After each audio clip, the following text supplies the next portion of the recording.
Today we are going to talk about double integral.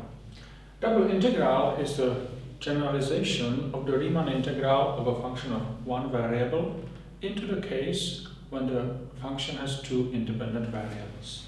So let me briefly repeat what we mean by Riemann integral. If we have a function f with a graph like that, then we can consider the integral from a to b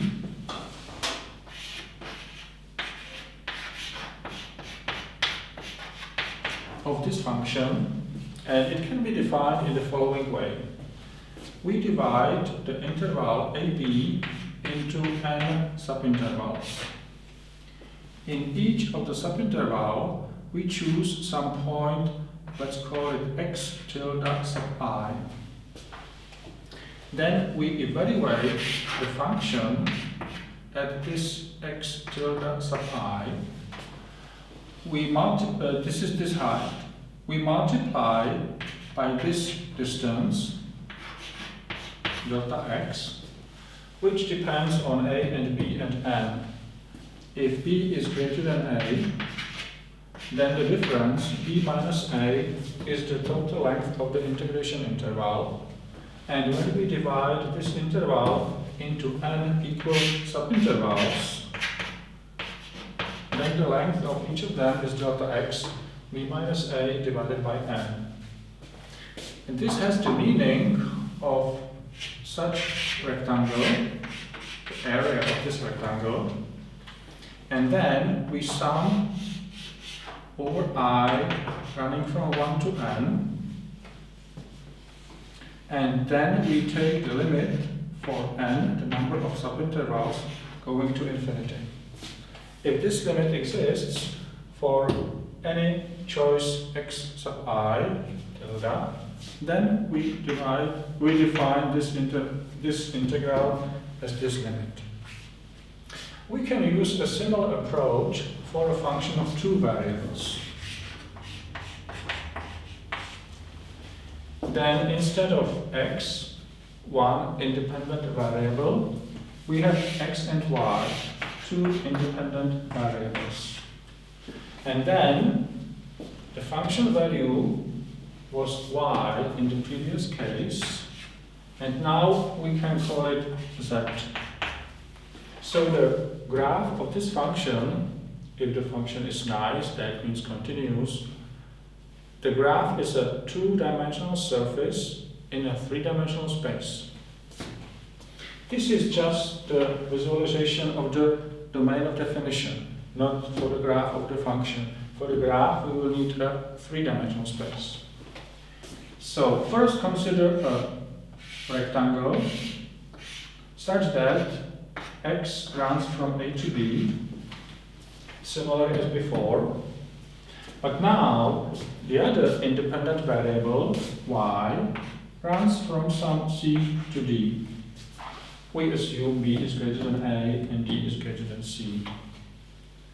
Similarly, as we divided this interval into a large number of small intervals, so we divide both of them into a large number of subintervals. The number of subintervals here and here may be the same or may differ. Okay, let's consider that we divide this into n subintervals and here into n subintervals. That produces a grid like that, and in each small subrectangle denoted by some x tilde, y tilde, we evaluate the function. And similarly, as these working values depended on the index I, now each of them may depend on I and j. I specifies in which subinterval we are here, and j specifies in which subinterval we are here.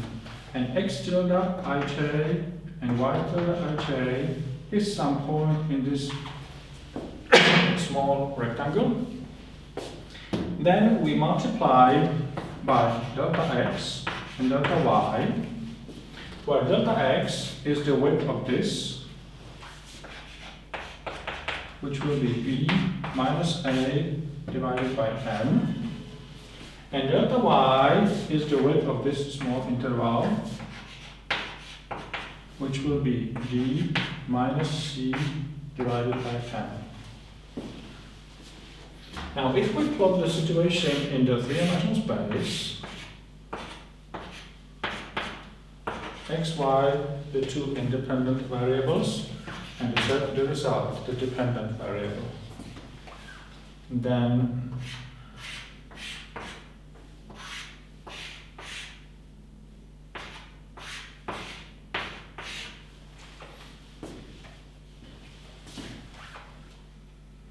small change of x,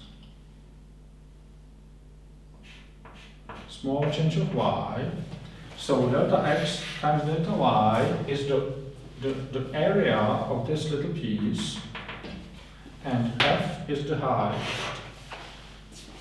So this product of these three numbers has the geometrical meaning of the volume of this thin column. And then we add all these volumes of all these columns for I running from 1 to n and j running from 1 to n. And then we take the limit for n going to infinity and n going to infinity. And if this limit exists, independently of the choices of these x tilde and y tilde, we define in this way the double integral of the function fxy dx dy over the set D, where D is the Cartesian product of the two intervals AB, Cartesian product CD. This stands for the closed interval, this one. CD is the closed interval of the y values, and this Cartesian product, the set D, is this rectangle.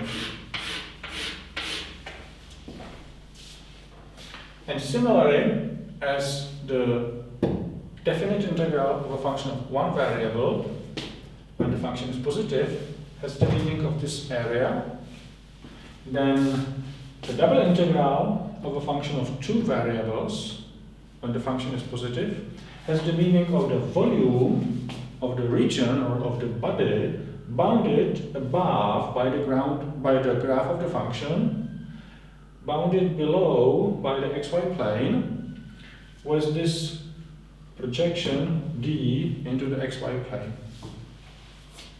So this is the introduction to the definition to the double integral, and then we will discuss some properties and some tricks how to evaluate and some geometrical and physical meaning of the double integral.